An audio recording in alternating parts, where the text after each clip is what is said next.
اے چادر میں لپٹنے والے، اٹھو،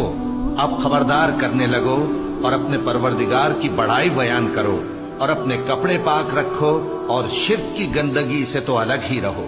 اور اس نیت سے احسان نہ کرو کہ اس سے زیادہ کے خواہاں ہو،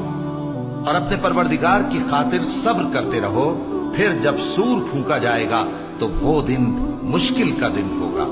یعنی کافروں پر آسان نہ ہوگا۔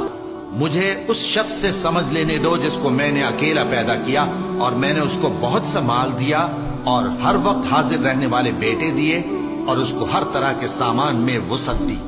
پھر بھی لالچ رکھتا ہے کہ میں اسے اور زیادہ دوں۔ ایسا ہرگز نہیں ہوگا، یہ ہماری آیتوں کا بڑا مخالف رہا ہے۔ میں اسے ایک بڑی چڑھائی چڑھاؤں گا۔ اس نے غور و فکر کیا اور ایک بات ٹھہرا لی، یہ مارا جائے، اس نے کیسی تجویز کی،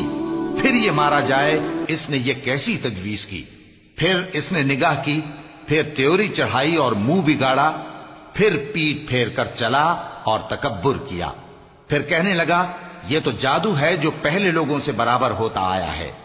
پھر بولا یہ اللہ کا کلام نہیں بلکہ بشر کا کلام ہے، میں ان قریب اس کو سقر میں داخل کروں گا